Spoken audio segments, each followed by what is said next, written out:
Hello बच्चों, क्या हाल चाल, कैसे हैं आप लोग? अच्छे हैं तो अच्छे रहिए, स्वस्थ रहिए, पढ़ते रहिए। आज हम लोग का टॉपिक है, ध्यान से देखिएगा, कि यूपीएलटी ग्रेड कॉमर्स में, खास तौर से कॉमर्स के सेक्शन में मैंने 8 टॉपिक आप लोग को 10 टॉपिक 10 मैराथन वाले क्लास में 8 टॉपिक आप लोग को पढ़ा दिए हैं। अब थोड़े बहुत छोटे छोटे जो टॉपिक्स हैं उसको 2 मैराथन में आपको पढ़ाएंगे, जिसमें कि 9वां मैराथन आज आप लोग का है। आज के टॉपिक में ध्यान से देखिएगा, जो छोटे छोटे टॉपिक्स हैं उनको एक साथ कई टॉपिकों को मर्ज किया गया, जिसमें आप लोग को पढ़ाया जाएगा भारतीय अर्थव्यवस्था से रिलेटेड क्वेश्चंस होंगे, मतलब इंडियन इकोनॉमी से होंगे जो आपके सिलेबस में है। किराया क्रय पद्धति, मतलब हायर परचेज सिस्टम। उसके बाद इसमें रॉयल्टी से क्वेश्चन होंगे। अब कुछ क्वेश्चन विभागीय खाते डिपार्टमेंटल अकाउंट से रिलेटेड होंगे।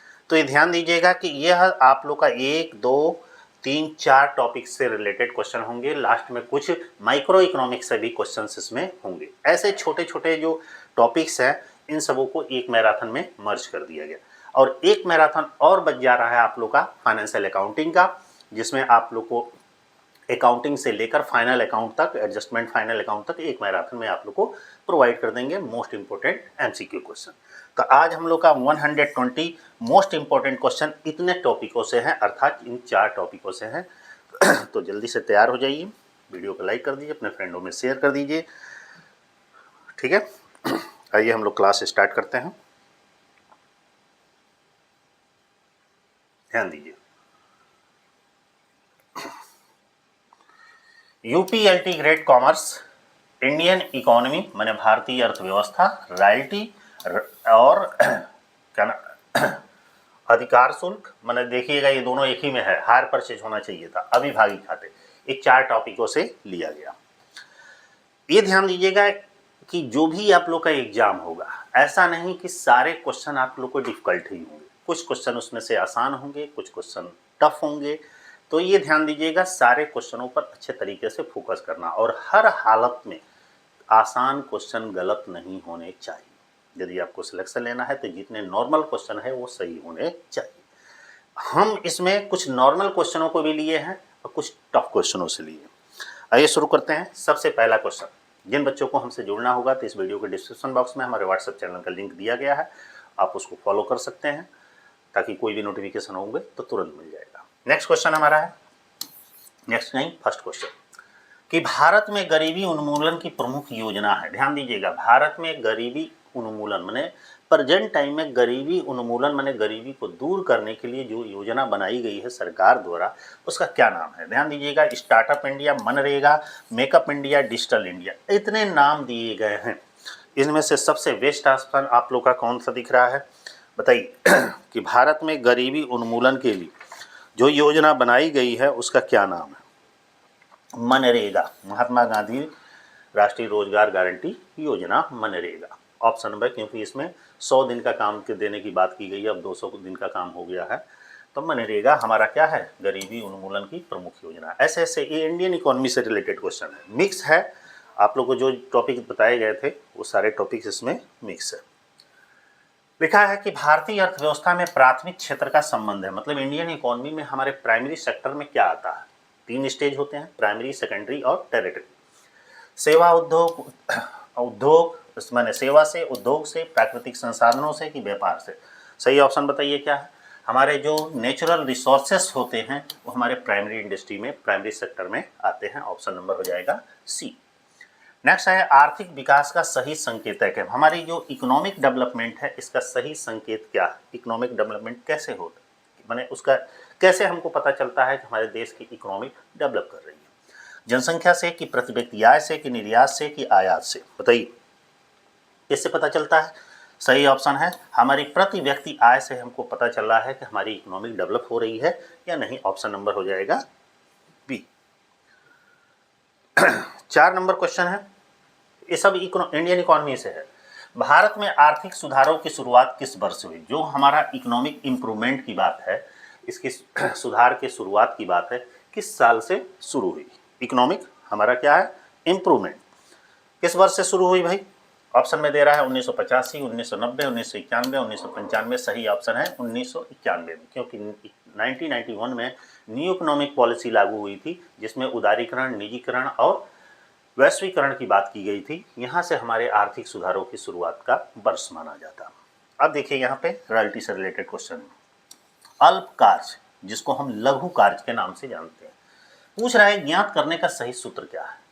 शॉर्ट वर्किंग ज्ञात करने का सही सूत्र हमारा क्या होता है। ऑप्शन में दे रहा है शॉर्ट वर्किंग इक्वल टू होता है रॉयल्टी प्लस न्यूनतम minimum rent, short working equal to minimum rent plus royalty, short working equal to royalty minus minimum rent और short working equal to minimum rent minus royalty. सही answer क्या होगा आपका? सही answer क्या है कि शॉर्ट वर्किंग इक्वल टू, देखिएगा यहाँ पे शॉर्ट वर्किंग इक्वल टू होता है मिनिमम रेंट माइनस रॉयल्टी। इन फार्मूला होता है, तो फार्मूला याद रखिएगा कि शॉर्ट वर्किंग इक्वल टू होता है minimum rent minus royalty. Option number D. अगला क्वेश्चन है, ये भी रॉयल्टी से क्वेश्चन है, 6 नंबर क्वेश्चन। लिखा है कि अधिकार शुल्क से आशय है, रॉयल्टी से क्या आशय है? रॉयल्टी का मतलब क्या होता है भाई? रॉयल्टी किसे कहते हैं? भूमि का आर्थिक लगान, भूमि का किराया, एक विशेष प्रकार का किराया, अन्यूनतम किराया। बताइए सही ऑप्शन क्या दे रहा है? अधिकार शुल्क का मतलब होता है कि एक विशेष प्रकार का किराया, ठीक ना। रॉयल्टी का मतलब क्या होता है? ये होता है ना, तो क्या होता है? रॉयल्टी क्या है? अधिकार शुल्क क्या है? अधिकार शुल्क तो मिनिमम रेंट होगा नहीं, तो बच गया ऊपर का ये 3 topic, option number A, option number B, option number C. बहुत ही सिंपल क्वेश्चन है। अधिकार शुल्क से क्या आशय है? भूमि का आर्थिक लगान, भूमि का किराया कि एक विशेष प्रकार का किराया। सही ऑप्शन है, अधिकार शुल्क का मतलब होता है भूमि का आर्थिक लगान। भूमि का आर्थिक लगान का मतलब है कि जब हम किसी की भूमि का हम प्रयोग करते हैं और उसके बदले में हम उस पर जो लगान चुकाते हैं का मतलब है कि उस पर उसका जो स्वामित्व होता है, उस स्वामित्व के बदले जो हम चुकाते हैं उसी को कहते हैं राइट। एक तरह से इसको माना जाता है, वैसे जल्दीबाजी में लोग कर देंगे एक विशेष प्रकार का किराया, मानते हैं कि एक किराया होता है अधिकार शुल्क मतलब, लेकिन वो एक भूमि का एक आर्थिक लगान, उसको सही ऑप्शन दिया जाएगा। ऑप्शन नंबर हो जाएगा ए। आगे बढ़ते हैं।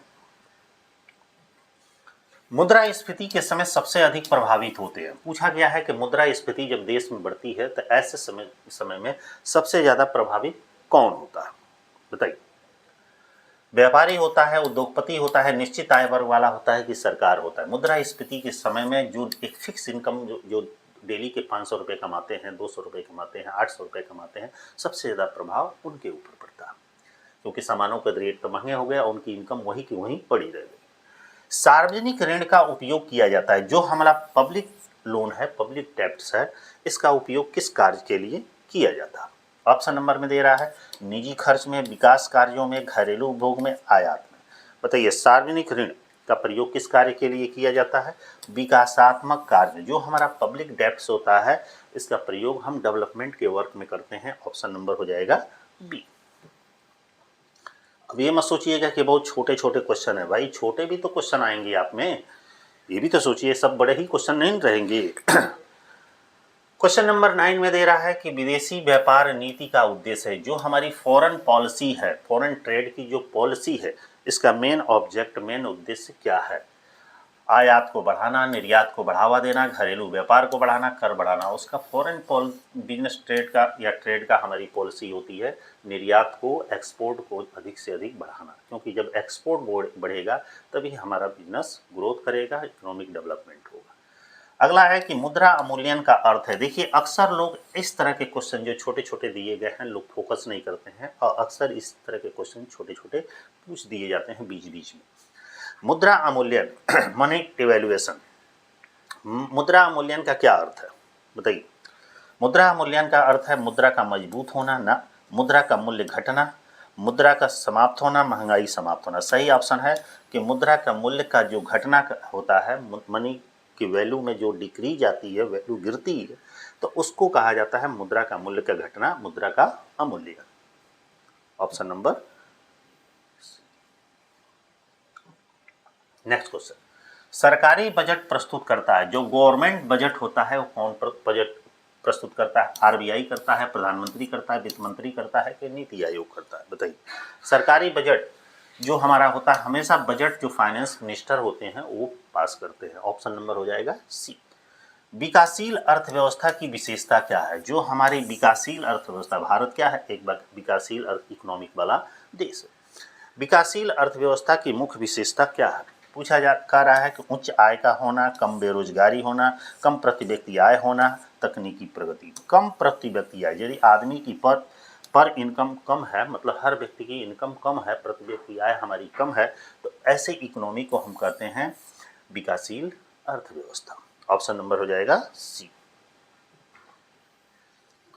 अगला क्वेश्चन है 13 नंबर क्वेश्चन में दे रहा है कि विभागीय लाभ, ये डिपार्टमेंटल अकाउंट का क्वेश्चन है कि विभागीय लाभ और हानि खाते का मुख्य उद्देश्य क्या होता है? जो हम डिपार्टमेंटल हमारा प्रॉफिट एंड लॉस अकाउंट बनता है, departmental profit and loss account, इसका बनाने के पीछे मुख्य उद्देश्य क्या होता है?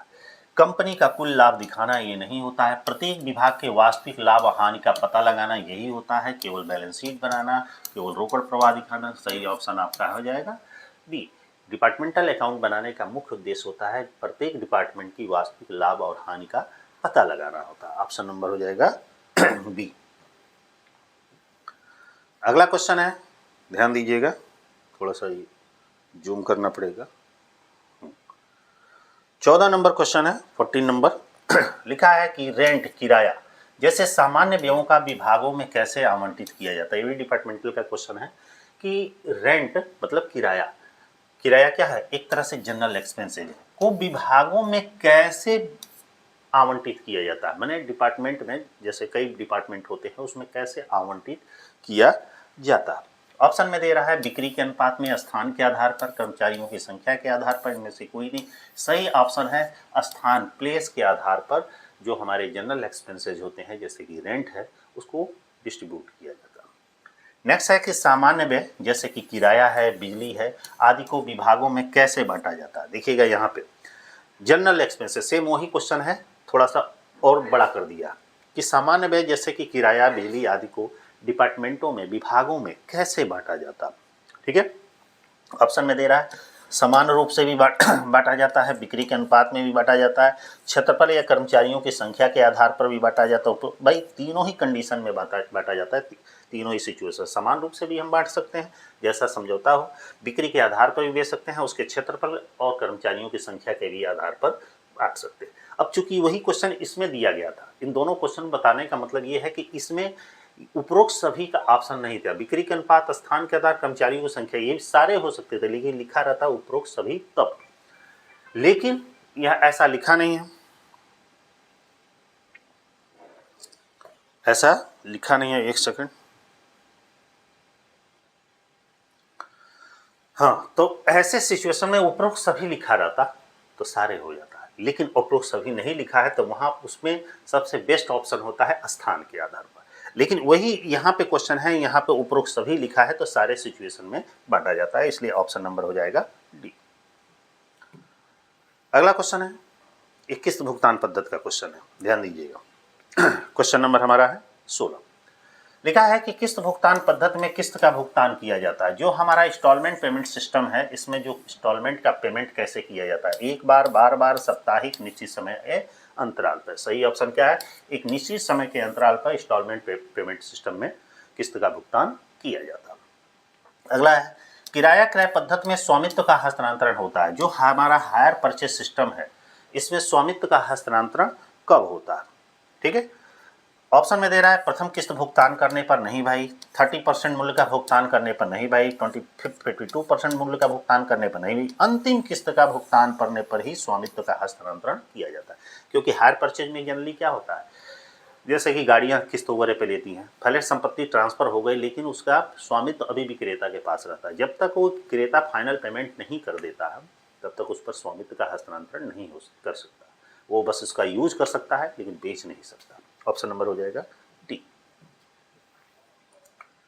18 नंबर क्वेश्चन है क्रेता के लिए किस्त भुगतान अनुबंध होता है। जो क्रेता होता है उसके लिए किस्त भुगतान अनुबंध होता है। क्या नगद करेगा, नगद भी करेगा, उधार करेगा, उधार भी करेगा? बताइए क्या होता है, किस तरह का अनुबंध होता है? ये उधार करेगा, क्योंकि क्रेता के लिए जो इंस्टॉलमेंट पेमेंट सिस्टम में जो एग्रीमेंट किया जाता है इस बेस पे किया जाता है कि हम आपसे सामान उधार ले जा रहे हैं और धीरे धीरे करके पैसा इंस्टॉलमेंट में पे कर देंगे, तो उधार करेगा समझौता होता है।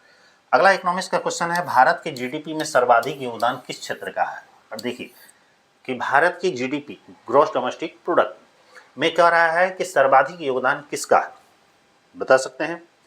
ऑप्शन में कृषि है, उद्योग है, सेवा है, खनन है। सेवा सेक्टर का सबसे ज़्यादा जीडीपी में योगदान है, क्योंकि सेवा हमारी टेरिटरी में मतलब तृतीय क्षेत्र में आता है, ठीक ना, प्राइमरी सेकेंडरी आता नहीं है, तृतीय थर्ड सेक्टर में आता है।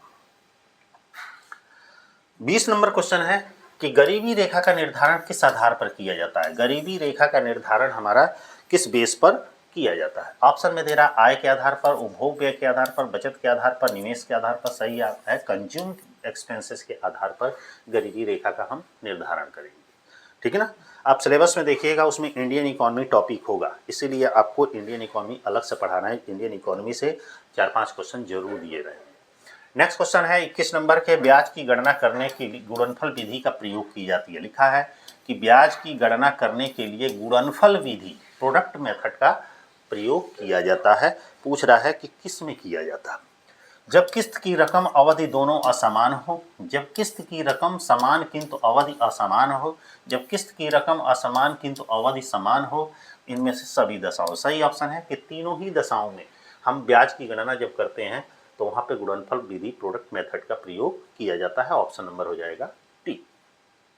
अगला क्वेश्चन, जब किस्त की रकम एक अवधि किस्त की रकम या अवधि दोनों समान हो। लिखा है कि जब हमारा इंस्टॉलमेंट का अमाउंट और जो हमारा टाइम दोनों ही समान हो तो ब्याज की गणना करने के लिए विधि का प्रयोग किया जाता है। कह रहा है कि हमारे किस्त का इंस्टॉलमेंट का अमाउंट और जो हमारा टाइमिंग है दोनों एकदम इक्वल है, तो वहाँ पे किस विधि का प्रयोग पूछ रहा है किया जाता है? गुणनफल विधि, वार्षिक विधि, विपरीत क्रम विधि, इनमें से कोई नहीं। विपरीत क्रम विधि का प्रयोग किया जाता है। ऑप्शन नंबर हो जाएगा सी। जब दोनों ही सिचुएशन समान हो तब, और यदि दोनों असमान हो मतलब एक समान हो एक असमान हो या एक समान हो दूसरा असमान हो, तो वहां पे गुणनफल विधि का प्रयोग किया जाता है। 23 नंबर क्वेश्चन, 23 नंबर क्वेश्चन में दे रहा है कि भारत में राष्ट्रीय आय की गणना की जाती है। भारत में नेशनल इनकम की गणना किसके द्वारा पूछ रहा है कि की जाती है? ऑप्शन में दे रहा है आरबीआई, नीति आयोग, सीएसओ या एनएसओ योजना। ये सही ऑप्शन है। जो नेशनल इनकम की गणना है सीएसओ या एनएसओ का आता है। सीएसओ मतलब सेंट्रल स्टैटिस्टिकल ऑर्गेनाइजेशन, एनएसओ मतलब क्या होता है, नेशनल सैंपल सर्वे ऑर्गेनाइजेशन है, ठीक है ना। अगला है कि स्थिर मूल्य पर राष्ट्रीय आय दर्शाती है। स्थिर मूल्य पर हमारी नेशनल इनकम दर्शाती है। क्या दर्शाती है भाई?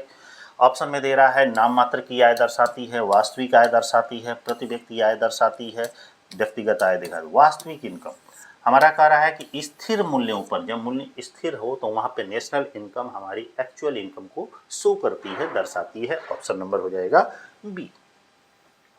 अगला क्वेश्चन 25 नंबर क्वेश्चन है। 25 नंबर, प्रति व्यक्ति आय है। प्रति व्यक्ति आय भाई कैसे निकाला जाता है? ध्यान दीजिएगा, जब नेशनल इनकम को, ध्यान दीजिएगा, जब नेशनल इनकम में पूरे पॉपुलेशन की जनसंख्या से भाग दे दिया जाता है, मतलब देश की राष्ट्रीय आय क्या है और देश की टोटल जनसंख्या कितनी है, राष्ट्रीय आय में जनसंख्या से डिवाइड करने पर जो आता है वो हमारा प्रति व्यक्ति आय कहलाती है। ऑप्शन नंबर हो जाएगा एक लाइन में बस याद रखिएगा, टोटल इनकम देश की माने नेशनल इनकम देश की बटा कुल जनसंख्या। किराया क्रय पद्धति में अंतिम किस्त का भुगतान न होने पर माल की मरम्मत करने का दायित्व होता है। इस हायर परचेस सिस्टम में पूछ रहा है कि जब क्रेता ने अंतिम किस्त का भुगतान नहीं किया, मैंने अभी चल रहा है, तो बीच में वो यदि सामान संपत्ति खराब हो गई तो वहां पे मरम्मत करने का उत्तरदायित्व किसके पास होता है? भाई मरम्मत का उत्तरदायित्व भी विक्रेता ही के पास होगा। तो किसके पास होगा? विक्रेता के पास। क्यों? क्योंकि स्वामित्व जिसके पास रहेगा वही उसी के ऊपर मरम्मत का उत्तरदायित्व भी रहेगा। ऑप्शन नंबर क्या हो जाएगा? ए। नेक्स्ट क्वेश्चन है अगला क्वेश्चन एक ही ले लीजिए। 27 नंबर क्वेश्चन दे रहा है कि किस्त भुगतान पद्धति इंस्टॉलमेंट पेमेंट सिस्टम के संबंध में कौन सा कथन सही है। किसके संबंध में? Instalment payment system, hire purchase नहीं, किस्त भुगतान पद्धति। किस्त भुगतान पद्धति के संबंध में कौन सा कथन सही है? पहला कह रहा है कि प्रथम किस्त का भुगतान होते ही क्रेता वस्तु का स्वामी हो जाता है। ये 100% सही है। इस मेथड में क्या होता है, जो भी थोड़ा बहुत अमाउंट पहले टाइम पर दिया और वो सामान वहीं पर क्रेता लेके जाएगा और वहीं से उसका मालिकाना हक प्राप्त हो जाएगा। सही है। अंतिम किस्त का भुगतान न होने पर स्वामित्व विक्रेता पर ही रहता है। अंतिम किस्त का भुगतान नहीं करेगा तो विक्रेता पर स्वामित्व कहाँ से होगा? ये हायर परचेज में होता है। किसी भी किस्त का भुगतान न होने पर विक्रेता माल की वापसी के लिए दावा कर सकता है। ना भाई, यह पद्धति किराया क्रय पद्धति से भिन्न नहीं है। बिल्कुल है भाई। सही ऑप्शन क्या है आपका? पहला ऑप्शन सही है कि किस्त भुगतान प्रथम किस्त का भुगतान होते ही क्रेता वस्तु की संपत्ति का स्वामी बन जाता है। Option number E. अगला क्वेश्चन है 28 नंबर। इसमें कह रहा है कि किस्त भुगतान पद्धति में बिक्री के समय विक्रेता पुस्तकों में क्रेता का खाता डेबिट किया जाता है। देखिएगा, बहुत अच्छा क्वेश्चन है।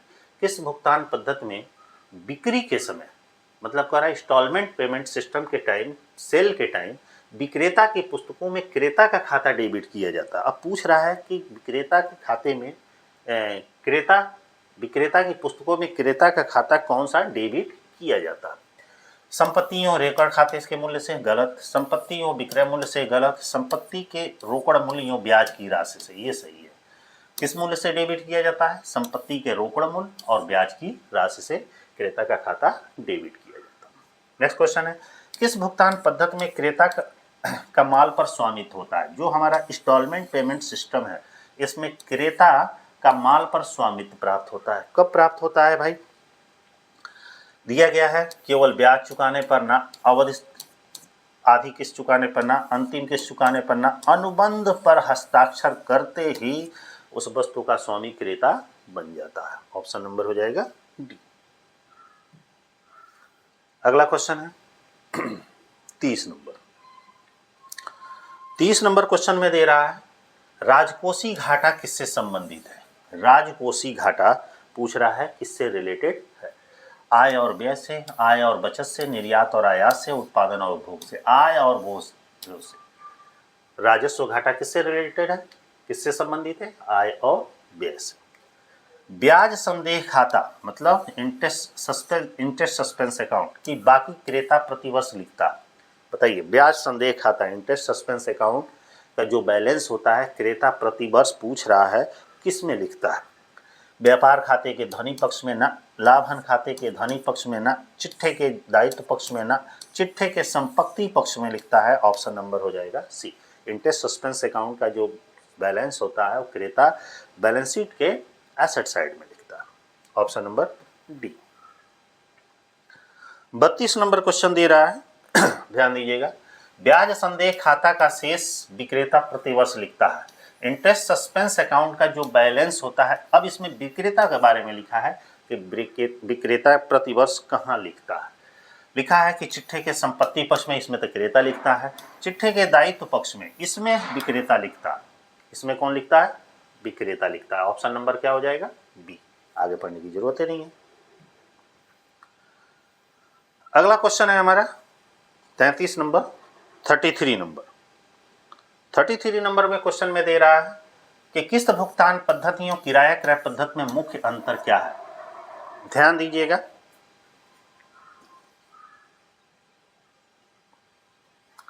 लिखा है कि किस्त भुगतान पद्धतियों किराया क्रय पद्धति में मुख्य अंतर, मतलब पूछ रहा है इंस्टॉलमेंट पेमेंट सिस्टम और हायर परचेज सिस्टम में मेजर डिफरेंस कौन सा है? बताइए। लिखा है कि स्वामित्व का हस्तांतरण का, ना भाई, किस्त ये सही है। स्वामित्व के हस्तांतरण का एक डिफरेंस है। किस्त का भुगतान न होने पर विक्रेता द्वारा उपयुक्त, दोनों सही। ऑप्शन है सी। दोनों ही दो मुख्य अंतर है, क्योंकि किस्त भुगतान पद्धति में जैसे अनुबंध होता है वैसे स्वामित्व का हस्तांतरण होता है, जबकि किराया क्रय पद्धति में ऐसा नहीं होता है, अंतिम किस्त चुकाने पर होता है। किस्त के भुगतान न होने पर, किस्त का भुगतान न करने पर इंस्टॉलमेंट पेमेंट सिस्टम में विक्रेता को वस्तु वापस लेने का अधिकार नहीं रहता है, लेकिन विक्रेता का रहता है, ठीक ना, लेकिन किराया क्रय पद्धति में रहता है। तो ये दो मेजर अंतर है। 34 नंबर क्वेश्चन। जब एक विभाग दूसरे विभाग को माल हस्तांतरित करता है तो इसे क्या कहते हैं? डिपार्टमेंटल का क्वेश्चन है कि जब एक डिपार्टमेंट किसी दूसरे डिपार्टमेंट को माल का ट्रांसफर करता है तो इस स्थिति को हम क्या कहते हैं? ऑप्शन में दे रहा है बाहरी बिक्री, न अंतर विभागीय स्थानांतरण, यही सही है। अंतर विभागीय स्थानांतरण, आगे पढ़ने की जरूरत नहीं है। वापसी बिक्री, इनमें से कोई नहीं, सही ऑप्शन है आपका बी, अंतर विभागीय स्थानांतरण के नाम से जाना जाता है। 35 नंबर क्वेश्चन है, 35 नंबर। यदि किराया क्रय पद्धति हायर परचेज सिस्टम के अनुसार बिका हुआ माल वापस होता है तो विक्रेता की पुस्तकों में क्रेडिट किया जाएगा। लिखा है कि हायर परचेज सिस्टम के अनुसार यदि बिका हुआ माल वापस होता है तो विक्रेता की पुस्तकों में क्रेडिट किया जाएगा। पूछ रहा है क्या क्रेडिट किया जाएगा? ऑप्शन में दे रहा है माल वापसी खाता, लाभहानि खाता, क्रेता का खाता। क्रेता का खाता क्या किया जाएगा? क्रेडिट किया जाएगा माल वापस होने पर। किराया क्रय पद्धति में क्रेता माल का स्वामित्व बन जाता है। अब लिखा है कि जब हायर परचेज सिस्टम में क्रेता माल पर स्वामित्व कब बनता है? किराया क्रय ठहराव के हस्तांतरण हो जाने पर, प्रथम किस्त का भुगतान करने पर, ना भाई अंतिम किस्त का भुगतान कर देने के पश्चात ही क्रेता क्या होता है?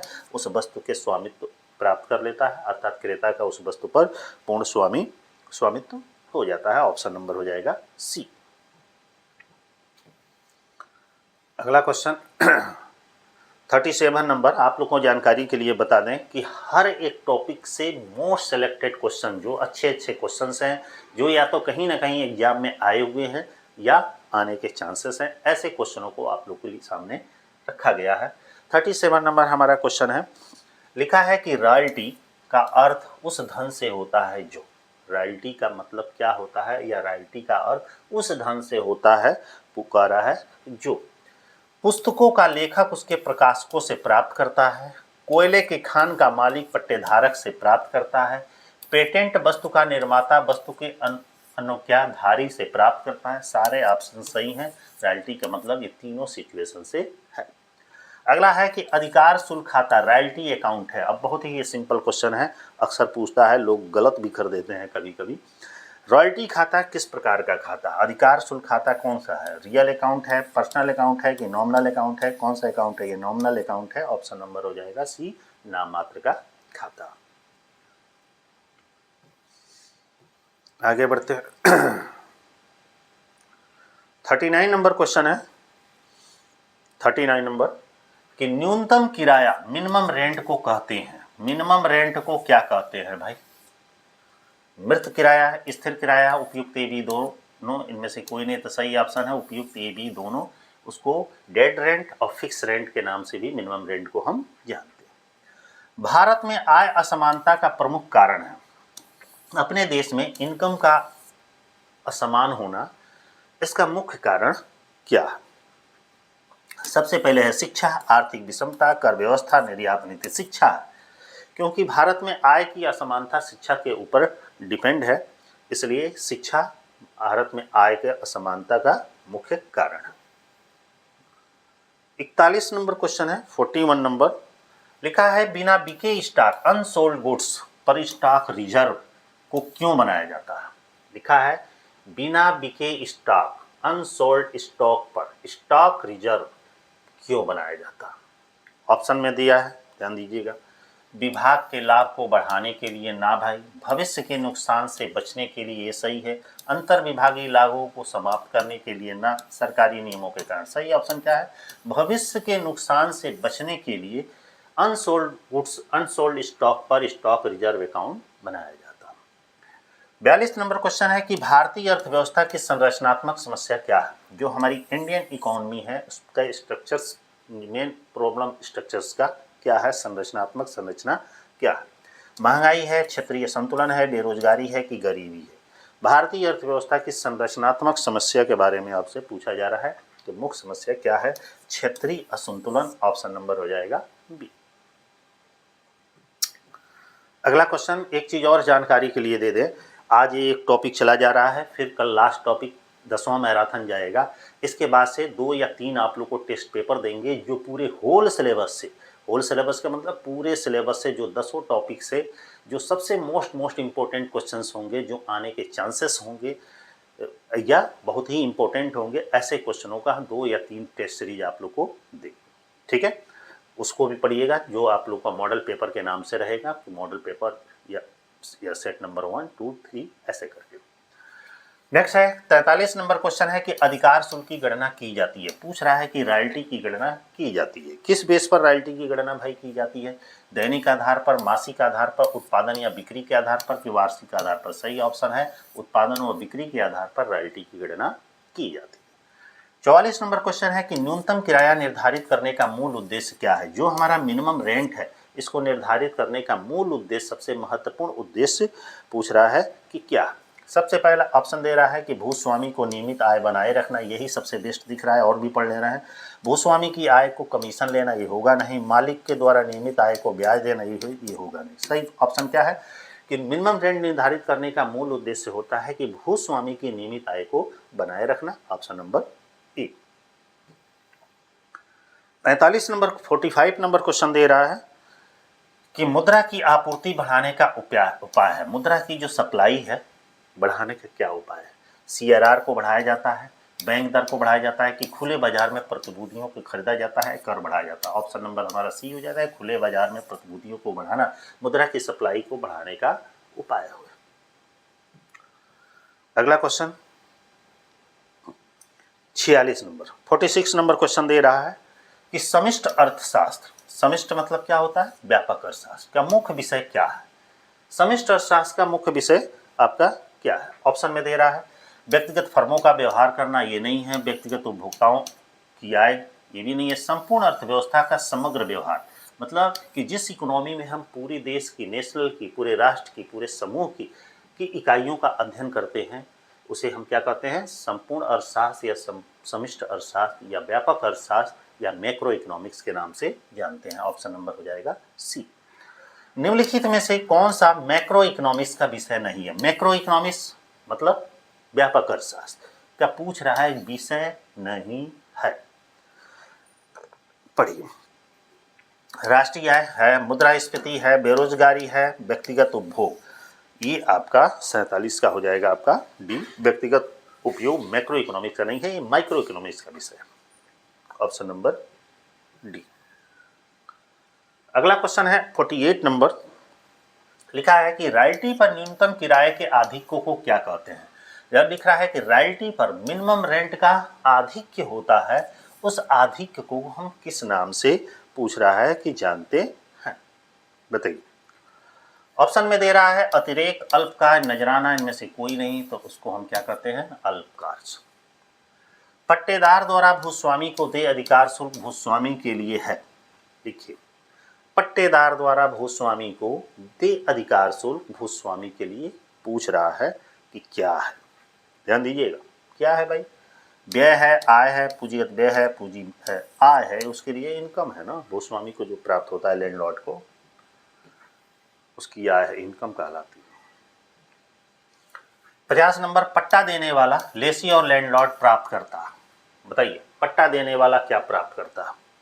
जो आदमी पट्टा देता है वो क्या प्राप्त करता है? ऑप्शन में दे रहा है निश्चित न्यूनतम किराए की धनराशि, निश्चित रॉयल्टी की धनराशि, रॉयल्टी और न्यूनतम किराए जो कम हो, रॉयल्टी और न्यूनतम किराया जो अधिक हो। सही ऑप्शन है यही है कि रॉयल्टी और मिनिमम रेंट इन दोनों में जो अधिक हो वही प्राप्त करता है कौन? लैंडलॉर्ड, लेसी। जब रॉयल्टी का भुगतान किया जाता है, जब कह रहा है कि रॉयल्टी का पेमेंट किया जाता है, तो पट्टा लेने वाले की पुस्तकों में डेबिट किया जाता है। जब लिखा है कि रॉयल्टी का पेमेंट किया जाता है, तो पट्टा लेने वाले की पुस्तकों में कौन सा खाता कह रहा है? डेबिट किया जाता है। तो भूमिपति का खाता अर्थात लैंडलॉर्ड का अकाउंट डेबिट किया जाता है। ऑप्शन नंबर हो जाएगा ए। अगला क्वेश्चन है 52 नंबर क्वेश्चन में दे रहा है कि भारत में बेरोजगारी का मुख्य कारण क्या है? अपने देश में जो अनएम्प्लॉयमेंट प्रॉब्लम है, ठीक है, जो एम्प्लॉयमेंट प्रॉब्लम है, तो उसका मुख्य रीजन क्या है? बहुत आसान क्वेश्चन है। औद्योगिकरण, जनसंख्या वृद्धि, वैश्वीकरण, निजीकरण। इसका सबसे मेजर जो हमारा रीजन है जनसंख्या की वृद्धि, क्योंकि पॉपुलेशन जिस रफ्तार से बढ़ेगी हमारी एम्प्लॉयमेंट प्रॉब्लम बढ़ता ही जाएगा। Option number B. 53 number question है 53 नंबर, 53 नंबर में कह रहा है कि छिपी बेरोजगारी मुख्यतः किस क्षेत्र में पाई जाती है। जो छिपी हुई बेरोजगारी है, ऐसी बेरोजगारी जो दिखती नहीं है, लेकिन आदमी काम कर रहता है लेकिन वो बेरोजगार रहता है, किस क्षेत्र में पाई जाती है? उद्योग, सेवा, कृषि, व्यापार। तो कृषि क्षेत्रों में पाई जाती है, क्योंकि कृषि में दिन रात लोग लगे रहते हैं, लेकिन फिर भी वो बेरोजगार रहते हैं। अगला है कि अधिकार शुल्क खाते का शेष ले जाता है। जो हमारा रॉयल्टी अकाउंट है, इसका जो बैलेंस होता है, इसका शेष होता है, पूछ रहा है कि कहाँ ट्रांसफ़र किया जाता है, कहाँ ले जाया जाता है। तो ऑप्शन में दे रहा है लाभन खाते में, यही तो होगा, चिट्ठे की संपत्ति में, चिट्ठे के दायित्व में, इनमें से कोई नहीं। सही ऑप्शन है रॉयल्टी शुल्क का जो शेष होता है वो प्रॉफिट एंड लॉस अकाउंट में ले जाते हैं। ऑप्शन नंबर हो जाएगा ए। फाइनल अकाउंट पढ़ते होंगे तो उसमें देखते होंगे रॉयल्टी जाता है। 55 नंबर क्वेश्चन दे रहा है अल्पकार्य खाते, शॉर्ट वर्किंग अकाउंट का अवशेष दिखाया जाता है। जो हमारा शॉर्ट वर्किंग अकाउंट का जो बैलेंस होता है, अवशेष होता है, उसे पूछ रहा है कि कहाँ दिखाया जाता है। चिट्ठे के संपत्ति पक्ष की ओर, यही सही है। चिट्ठे के दायित्व पक्ष की ओर, लाभन खाते के व्यय की ओर, इनमें से कोई नहीं। सही ऑप्शन हमारा है बैलेंस शीट के संपत्ति साइड में शॉर्ट वर्किंग अकाउंट का जो अवशेष होता है उसको दिखाया जाता है। नेक्स्ट है अतिरेक, जिसको हम सरप्लस के नाम से ज्ञात करते हैं। सरप्लस ज्ञात करने का सही सूत्र पूछ रहा है कि सरप्लस कैसे ज्ञात करते हैं। सरप्लस ज्ञात करने का हमारा सूत्र है, ध्यान दीजिएगा, अतिरेक मतलब सरप्लस इक्वल टू होता है मिनिमम रेंट माइनस रॉयल्टी। अतिरेक माने surplus equal to royalty minus royalty plus minimum rent. अतिरेक equal to royalty minus minimum rent, यही सही है। अतिरेक इक्वल टू न्यूनतम किराया प्लस अधिकार। सही ऑप्शन क्या है?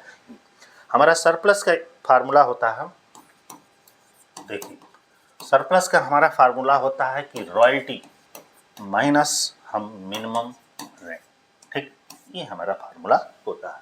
तो ऑप्शन नंबर क्या हो जाएगा हमारा? सी।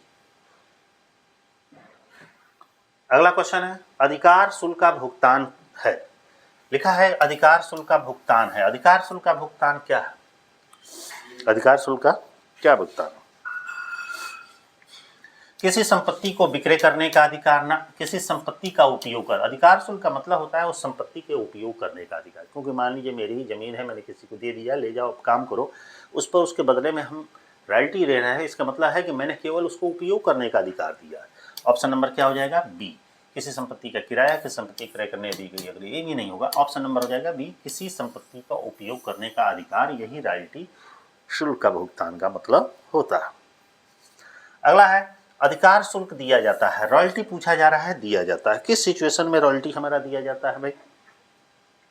ऑप्शन में दे रहा है केवल मूर्त संपत्तियों के प्रयोग में, केवल अमूर्त संपत्तियों के प्रयोग में, मूर्त व अमूर्त दोनों प्रकार की संपत्तियों के प्रयोग में। सही ऑप्शन यही है कि चाहे वो हमारे इंटेंजिबल एसेट्स हो, टेंजिबल एसेट्स हो, दोनों सिचुएशन में हम रॉयल्टी हम ऐसे एसेट्स का दे सकते हैं। 59 नंबर क्वेश्चन है 59 नंबर क्वेश्चन है कि भारतीय अर्थव्यवस्था किस प्रकार की है? जो हमारी इंडियन इकोनॉमी है वो किस प्रकार की है? पूंजीवादी है, समाजवादी है, मिश्रित है कि साम्यवादी है? तो सही ऑप्शन है ये मिश्रित अर्थव्यवस्था है, जिसमें हमारी मिक्स, जिसको मिक्स इकोनॉमी भी कहते हैं इसको, तो दोनों अर्थव्यवस्था शामिल है। अगला क्वेश्चन है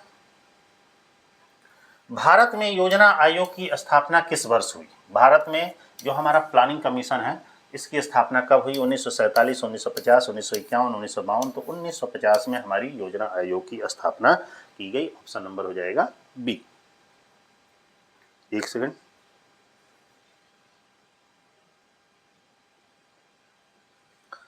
हाँ हमारा अगला क्वेश्चन है ध्यान दीजिएगा 61 नंबर क्वेश्चन।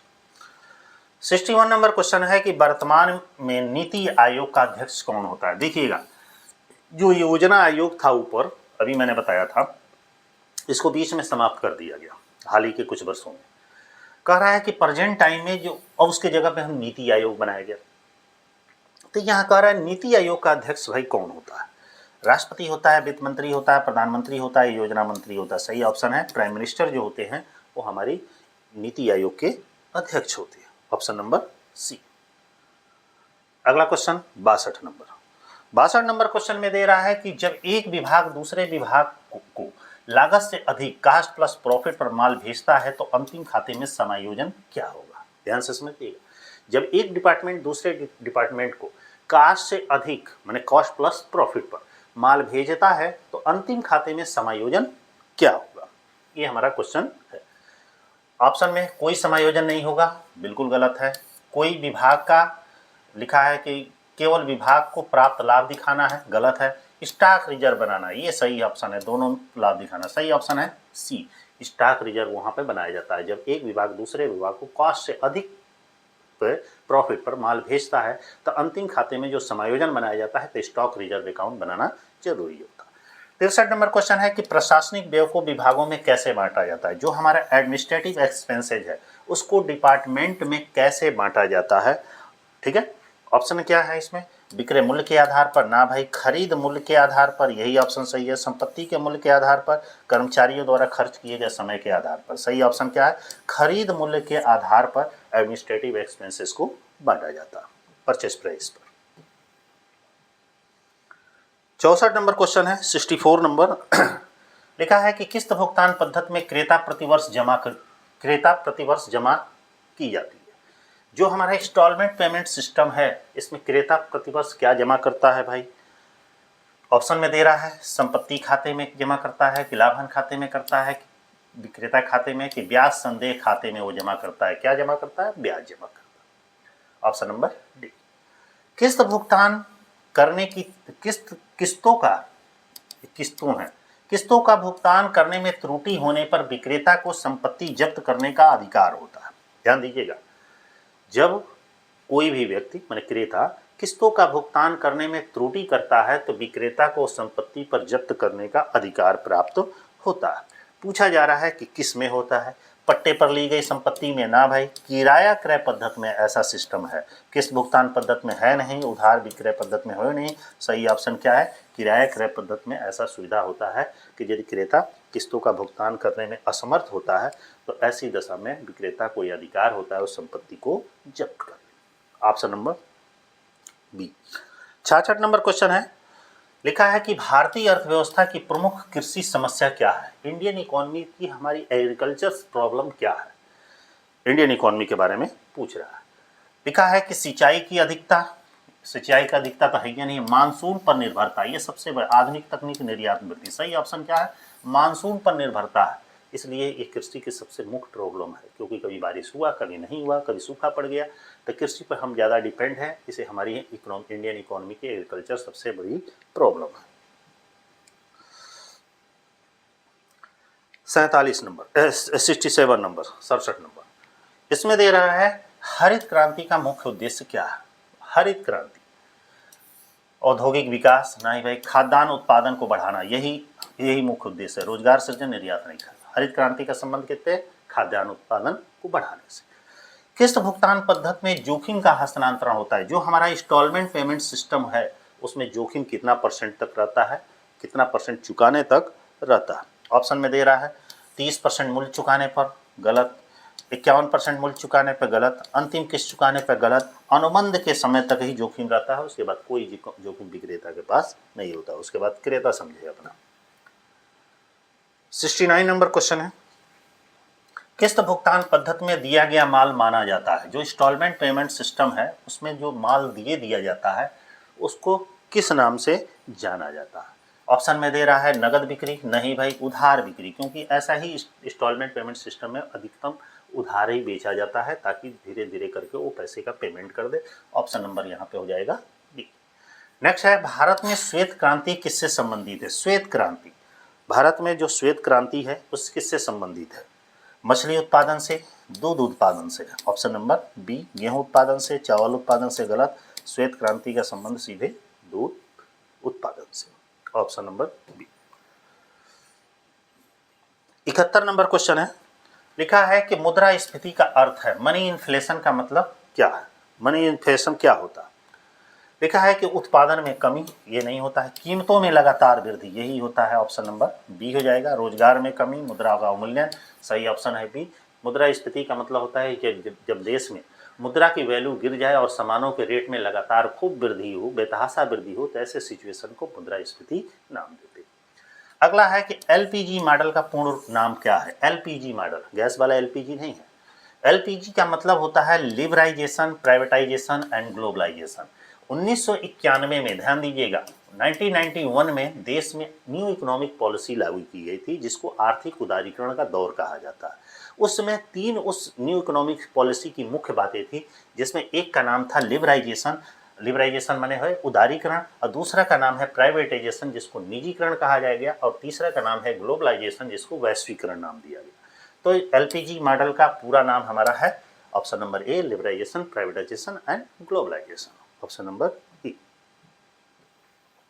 अगला 73 नंबर क्वेश्चन है, 73 नंबर लिखा है कि भारत की पंचवर्षीय योजनाओं का उद्देश्य क्या है। जो हमारी इंडियन की 5 वर्षीय जो भारत की योजना है, इसका मुख्य उद्देश्य हमारा क्या है। ऑप्शन में दे रहा है आर्थिक विकास करना, सामाजिक न्याय करना, रोजगार बढ़ाना। उपरोक्त सभी तो सारे ऑप्शन तीनों ही है हमारी भारतीय पंचवर्षीय योजना का मुख्य उद्देश्य। 74 नंबर क्वेश्चन में दे रहा है किराया क्रय पद्धति में ब्याज की गणना का आधार क्या होता है। जो हमारा हायर परचेस सिस्टम है, इसमें जो ब्याज की गणना का बेस क्या होता है। ऑप्शन में दे रहा है संपत्ति का बाजार मूल्य, ना संपत्ति का किराया क्रय मूल्य, ना संपत्ति का अवशेष मूल्य, ना संपत्ति का रोकड़ मूल्य। संपत्ति के रोकड़ के मूल्य के आधार पर ही हम ब्याज की गणना हायर परचेस सिस्टम में करते हैं। 75 नंबर क्वेश्चन है अधिक मूल्य वाली संपत्तियां खरीदने का उचित माध्यम क्या होना है। जब अधिक मूल्य वाली जो हमारी एसेट्स होती है उसको खरीदने का सबसे उचित माध्यम पूछा जा रहा है क्या है, तो उचित माध्यम आपका किराया क्रय पद्धति। किराया क्रय पद्धति इसीलिए बना था कि जब जो सामान हम नहीं खरीद सकते, अर्थात उसकी वैल्यू, उसकी कीमत, उसकी प्राइस बहुत ज़्यादा है, तो उसके लिए ही हायर परचेस सिस्टम बना कि हर कोई आदमी एक फिक्स अमाउंट दे के बड़ी से बड़ी सामानों को खरीद सकता है। ऑप्शन नंबर हो जाएगा ई। 76 नंबर क्वेश्चन है आर्थिक विकास का सामाजिक पहलू है। जो हमारा इकोनॉमिक डेवलपमेंट का सोशल वैल्यू क्या है, सोशल पहलू क्या है। सोशल पहलू के बारे में कह रहा है, लिखा है जीडीपी में वृद्धि, जीवन स्तर में सुधार। सामाजिक पहलू में जीवन स्तर में, उत्पादन में वृद्धि, निवेश में वृद्धि नहीं। आर्थिक विकास का सामाजिक पहलू है यदि हमारी लिविंग स्टैंडर्ड हाई हो रही है तो हम मानेंगे कि हमारी इकोनॉमिक डेवलपमेंट हो रही है सामाजिक दृष्टि से। एक न्यूमेरिकल क्वेश्चन है रॉयल्टी का, लिखा है कि अधिकार शुल्क 1 रुपया प्रति टन है। ध्यान दीजिएगा, रॉयल्टी हमारा 1 रुपया प्रति टन है। मिनिमम रेंट हमारा 3000 रुपया है, वार्षिक है। उत्पादन हमारा 500 टन है। अल्पकाल की राशियाँ, ठीक है, अल्प मतलब शॉर्ट वर्किंग याद कीजिए। ध्यान दीजिएगा, शॉर्ट वर्किंग का जो हमारा फार्मूला क्या होता है, सबसे पहले हमको फार्मूला को जानना जरूरी है, ठीक है। फार्मूला हमारा होता है कि मिनिमम रेंट माइनस होता है रॉयल्टी। मिनिमम रेंट हमारा ऑलरेडी दिया गया है, 3000 दिया है, और रॉयल्टी दिया नहीं है लेकिन रॉयल्टी लिख रहा है 1 रुपया प्रति टन, मतलब 1 रुपया हमारा टन है और आउटपुट हमारा दे रहा है 500 टन का उत्पादन हुआ। इस तरह ये हमारा हो जाएगा 3000 माइनस 500, तो बराबर शॉर्ट वर्किंग हमारा आएगा 2500। ऑप्शन में देखिएगा कहीं 2500 दिया है, दिया, तो ये हमारा शॉर्ट वर्किंग निकालने का तरीका। 78 नंबर क्वेश्चन है, 78 नंबर, इसमें लिख रहा है अधिकार शुल्क चुकाया जाता है। रॉयल्टी कहाँ चुकाया जाता है भाई, 78 नंबर क्वेश्चन में। प्रकाशक द्वारा लेखक को यहाँ रॉयल्टी चुकाया जाता है। एक व्यापारी द्वारा सरकार को बिल्कुल नहीं, एक व्यापारी द्वारा व्यापारी को बिल्कुल नहीं, सरकार द्वारा व्यापारी को बिल्कुल नहीं। मतलब जब एक प्रकाशक लेखक को जो देता है उसी को रॉयल्टी कहा जाता है। आयात अधिक और निर्यात कम होने का क्या होता है, मतलब कह रहा है इंपोर्ट यदि अधिक हो रहा है और एक्सपोर्ट हमारा कम हो रहा है तो इस सिचुएशन को हम किस नाम से जानते हैं, उसको हम व्यापार घाटे के नाम से जानते हैं। ऑप्शन नंबर क्या हो जाएगा ए, क्योंकि यदि इंपोर्ट हम ज़्यादा करेंगे और एक्सपोर्ट कम करेंगे तो हमारा बिजनेस का, ट्रेड का क्या होगा, घाटा होगा। ऑप्शन नंबर ए। 80 नंबर क्वेश्चन है कि भारत में असंगठित क्षेत्र की प्रमुख समस्या क्या है। भारत में जो असंगठित क्षेत्र है, मतलब असंगठित क्षेत्र मतलब जो संगठित नहीं है, मतलब किसी ऑर्गेनाइजेशन से रिलेटेड नहीं है, तो इसका मतलब क्या होता है, प्रमुख समस्या पूछ रहा है क्या होता है। ऑप्शन में है उच्च वेतन, ये तो होता ही नहीं है। सामाजिक सुरक्षा का अभाव, ये सबसे कमी है। इन तकनीकी की अधिकता, स्थायित्व, मतलब इसमें भारत में असंगठित क्षेत्र की प्रमुख समस्या होती है सामाजिक सुरक्षा का अभाव। ऑप्शन नंबर हो जाएगा बी। अगला क्वेश्चन 81 नंबर, ध्यान दीजिएगा।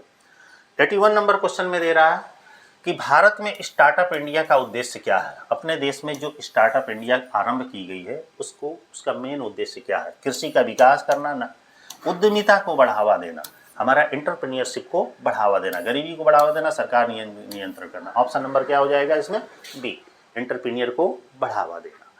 विभागीय खातों की तुलना में शाखा खातों में कौन सी विशिष्ट प्रविष्टि होती है। देखिएगा डिपार्टमेंटल का एक क्वेश्चन है कि विभागीय खातों की तुलना में ब्रांच खातों में कौन सी विशिष्ट प्रविष्टि की जाती है। ऑप्शन में दे रहा है सामान्य लाभ का हस्तांतरण, देनदार खातों का समायोजन, ये भी नहीं, हेड ऑफिस से माल का हस्तांतरण, ये एक विशिष्ट चीज है। ऑप्शन नंबर क्या हो जाएगा सी, हेड ऑफिस से माल का हस्तांतरण। अगला है 83 नंबर क्वेश्चन है, 83 नंबर। लिखा है कि विभागीय खाते का मुख्य उद्देश्य क्या है। अब डिपार्टमेंटल अकाउंट का मेन ऑब्जेक्ट क्या है। यहाँ कह रहा है कंपनी का कुल लाभ ज्ञात करना, ये तो होगा ही नहीं। प्रत्येक विभाग की कार्य क्षमता का मूल्यांकन करना, ये हो सकता है। कर्मचारियों को बोनस देना, सरकारी नियमों का पालन करना। ऑप्शन नंबर हमारा बी हो जाएगा कि प्रत्येक विभागों की कार्य क्षमता का मूल्यांकन करना ही विभागीय खाते का मुख्य उद्देश्य होता है। 84 नंबर क्वेश्चन में दे रहा है कि भारतीय अर्थव्यवस्था की समस्याओं का सर्वोत्तम साधन क्या है। जो हमारी इंडियन इकोनॉमी का जो मेन प्रॉब्लम है उसका सबसे सर्वोत्तम समाधान, मतलब उस प्रॉब्लम को सॉल्व करने का तरीका कौन सा है। ऑप्शन में दे रहा है शिक्षा व कौशल का विकास करना, बिल्कुल इससे समाधान हो जाएगा। जनसंख्या पर कंट्रोल करना, समावेशी विकास करना। उपरोक्त सभी सारे ऑप्शन क्या हो जाएगा, ये भारतीय अर्थव्यवस्था की समस्याओं का हल है, सर्वोत्तम साधन है। 85 नंबर क्वेश्चन दे रहा है कि राष्ट्रीय आय का अध्ययन किस अर्थशास्त्र का विषय है। नेशनल इनकम का जो हम स्टडी करते हैं, अध्ययन करते हैं, वो पूछ रहा है कि किसका विषय है। ऑप्शन नंबर सूक्ष्म अर्थशास्त्र का तो होगा नहीं, समिष्ट अर्थशास्त्र माने व्यापक अर्थशास्त्र, प्रबंध अर्थशास्त्र, कल्याण अर्थशास्त्र। सबसे ऑप्शन नंबर हमारा हो जाएगा समिष्ट, व्यापक अर्थशास्त्र का ये है। नेशनल इनकम की गणना हम किस में करते हैं, मैक्रो इकोनॉमिक्स में। शुद्ध राष्ट्रीय उत्पाद MNP बराबर इसका फार्मूला क्या होता है। इसका NNP का फार्मूला होता है GNP माने ग्रोस नेशनल प्रोडक्ट माइनस होता है और क्षण मतलब डेप्रिसिएशन। ऑप्शन नंबर यहाँ पे पहला ही मिल जाएगा कि जब हम ग्रोस नेशनल प्रोडक्ट में से हम डेप्रिसिएशन को घटा देते हैं तो शुद्ध माने नेट नेशनल प्रोडक्ट आपका निकल के आ जाता है। ऑप्शन नंबर हो जाएगा ई। ऐसे छोटे छोटे क्वेश्चन जरूर उसमें कुछ न कुछ पड़े होंगे, ये भी ध्यान दीजिएगा क्वेश्चन में, इसलिए इन छोटो क्वेश्चनों पर भी थोड़ा फोकस करिएगा। 87 नंबर क्वेश्चन, 87 नंबर क्वेश्चन में दे रहा है कि मौद्रिक नीति का उद्देश्य है, मॉनेटरी जो हमारी पॉलिसी है उसका क्या उद्देश्य है। रोजगार को बढ़ावा देना, मूल्य में स्थिरता लाना, आर्थिक विकास करना, उपयुक्त सभी, तो सारे ऑप्शन सही है। मॉनेटरी पॉलिसी का ये तीनों उद्देश्य होता है, रोजगार बढ़ाना, मूल्य स्थिरता और इकोनॉमिक डेवलपमेंट। अगला क्वेश्चन 88 नंबर, 88 नंबर क्वेश्चन में दे रहा है कि बैंक दर निर्धारित करता है। बैंक दर कौन निर्धारित करता है, सरकार करता है, वाणिज्यिक बैंक करता है, RBI करता है, IMF करता है। सही ऑप्शन क्या है, RBI। बैंक रेट कौन निर्धारित करता है, RBI। मुद्रास्फीति के समय मुद्रा की क्रय शक्ति पर क्या प्रभाव पड़ता है। लिखा है कि जब भी मुद्रास्फीति देश में उत्पन्न होती है कि मुद्रा की क्रय शक्ति पर हमारा क्या प्रभाव पड़ता है। मुद्रा की क्रय शक्ति बढ़ती है ना, मुद्रा की क्रय शक्ति घटती है। मुद्रा की क्रय शक्ति क्या होती है, बिल्कुल गिर जाती है, क्योंकि सामानों के रेट आसमान छूते रहते हैं। ऑप्शन नंबर हो जाएगा बी। 90 नंबर क्वेश्चन है, 90 नंबर। लिखा है अपस्फीति, डिफ्लेशन का क्या अर्थ है। अपस्फीति मतलब डिफ्लेशन का पूछ रहा है क्या अर्थ है। कीमतों में वृद्धि होना, ना कीमतों में गिरावट। जब देश में सामानों के दाम कम हो जाए या मुद्रा की वैल्यू बढ़ जाए तो ऐसे सिचुएशन को मुद्रा अपस्फीति या डिफ्लेशन, मनी डिफ्लेशन के नाम से जानते हैं। ऑप्शन नंबर हो जाएगा बी। राजकोषीय घाटे का, राजकोषीय नीति का संबंध किससे है, पूछा जा रहा है राजकोषीय नीति का संबंध किससे है। लिखा है कि मुद्रा आपूर्ति से, बैंकिंग से, सरकारी आय और व्यय से। यही ऑप्शन सही है, विदेशी मुद्रा से। सबसे सटीक आंसर है सरकारी इनकम और एक्सपेंडिचर से हमारा राजकोषीय नीति का संबंध है।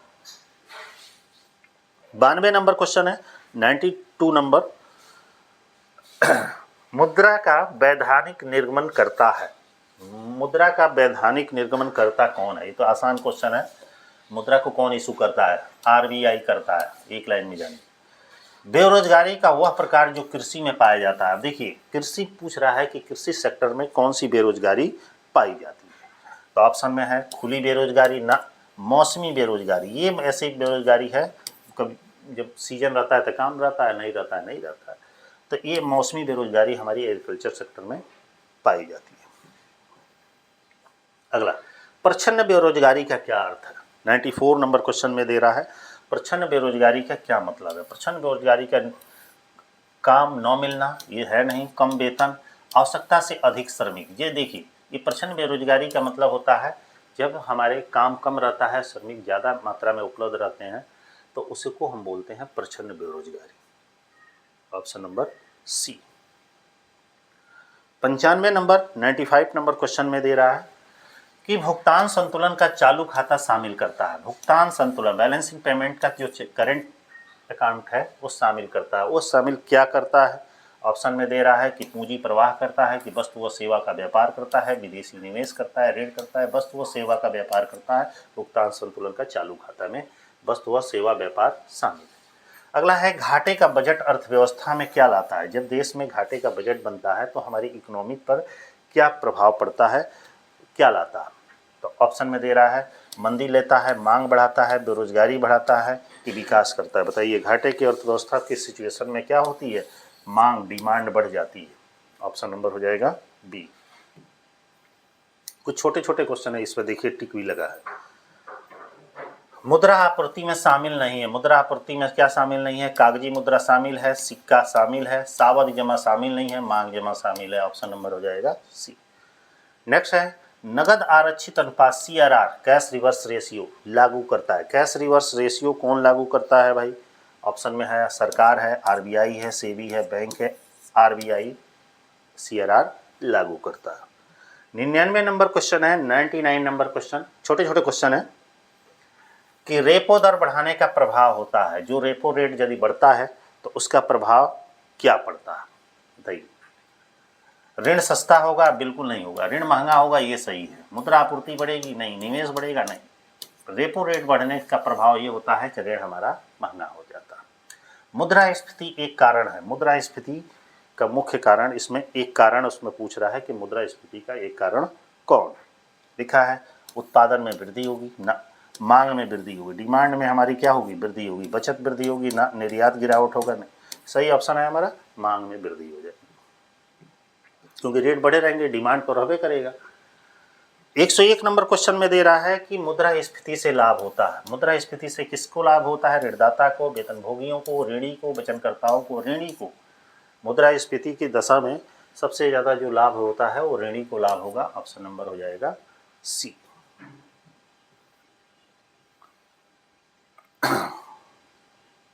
एक 102 नंबर क्वेश्चन, 102 नंबर क्वेश्चन में कह रहा है, ध्यान दीजिएगा, कि जब सरकार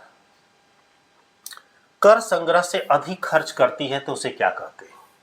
जब सरकार कर संग्रह से अधिक खर्च करती है, मतलब जितना टैक्स का कलेक्शन किया उससे ज़्यादा वह खर्च कर देती है, तो उस स्थिति को हम क्या कहते हैं?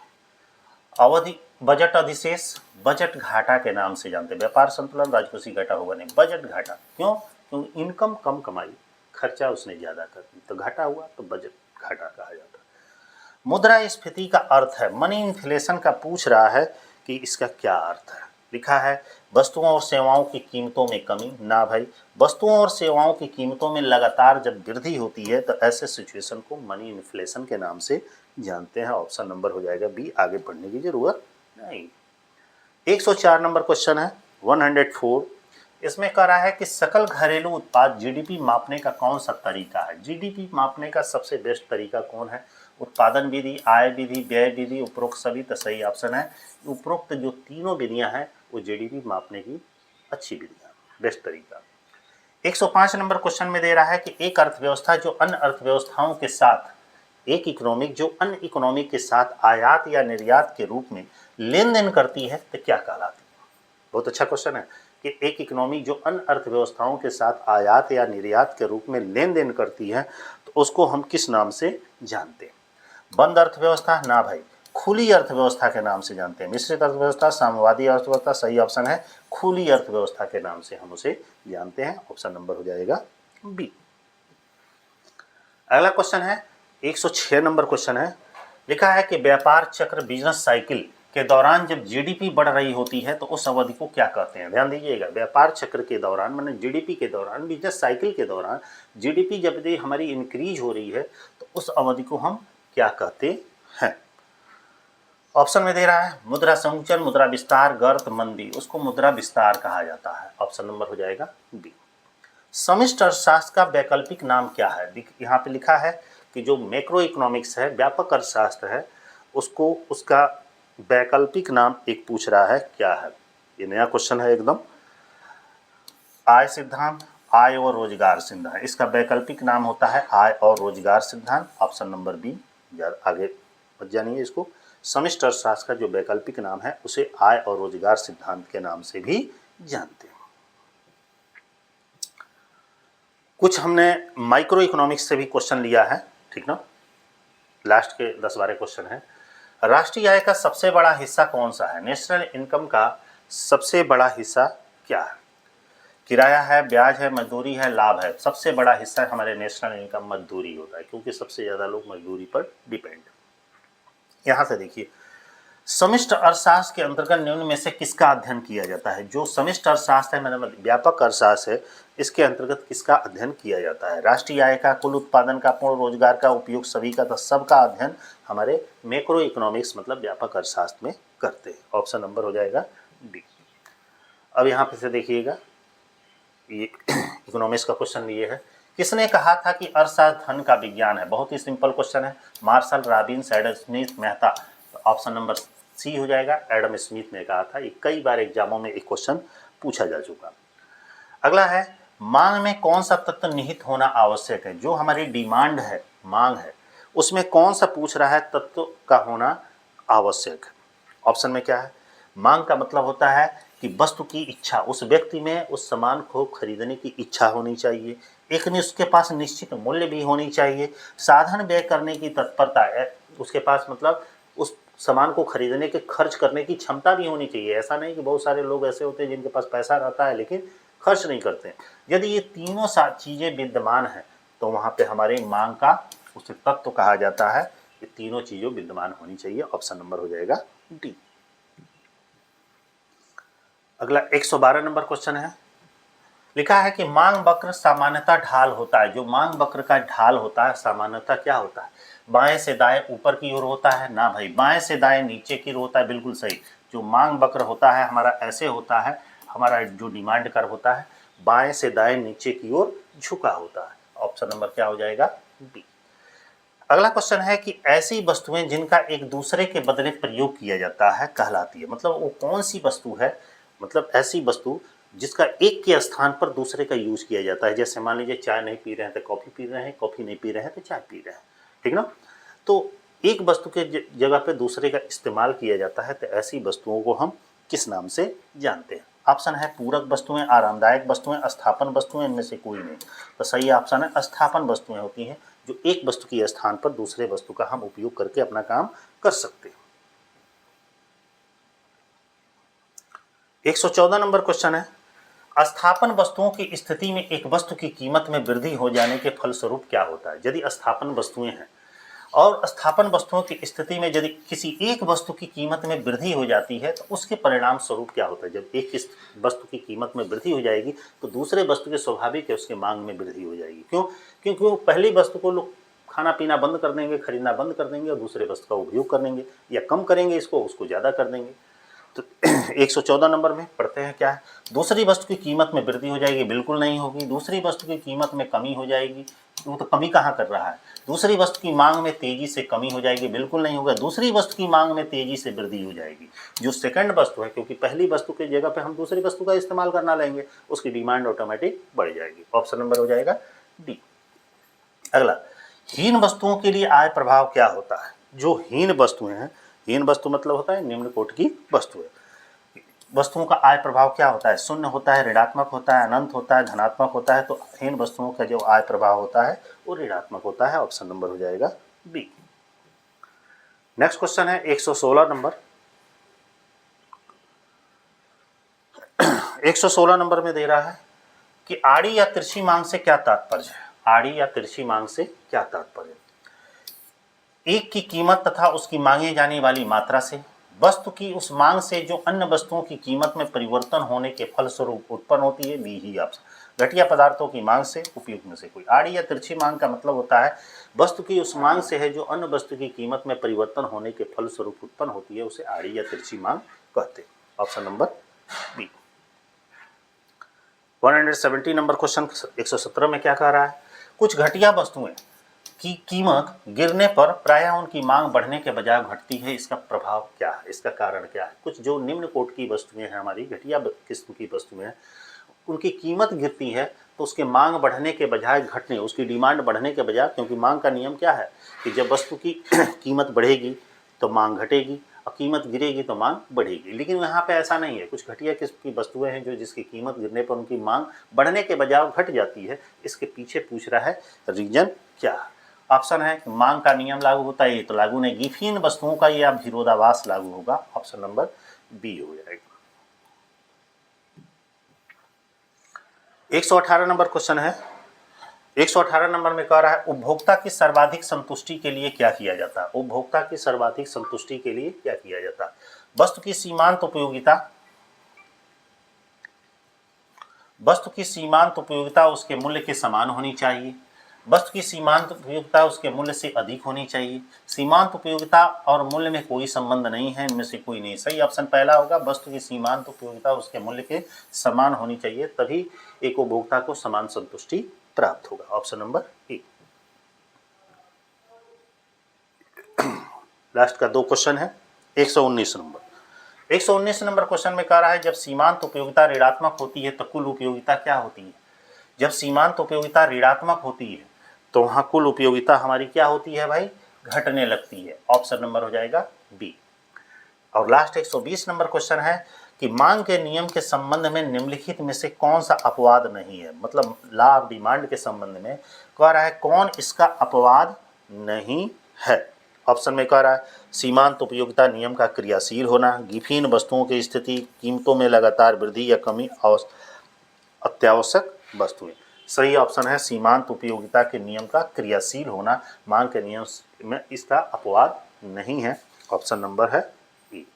इस तरह 120 MCQ क्वेश्चन आप लोग को करा दिए गए। ठीक है, आप इसको एक बार, 2 बार, 3 बार पेपर देने से पहले आप लोग पढ़ लीजिएगा, रिवीजन कर लीजिएगा। और एक टॉपिक और 10 मैराथन में आप लोग का बचा हुआ है, वो है हमारा फाइनेंशियल अकाउंटिंग का, जो आपका बुक कीपिंग अकाउंटेंसी से लेकर फाइनल अकाउंट एडजस्टमेंट तक है। इसके भी जितने बीच में जो टॉपिक है, सब most important selected important question को 100 क्वेश्चन छाँट कर मैं अगले दिन आप लोग को करा दूंगा।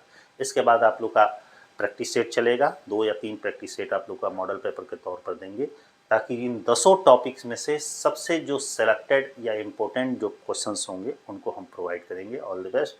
फिर मिलते हैं अगले लेक्चर में। बाय।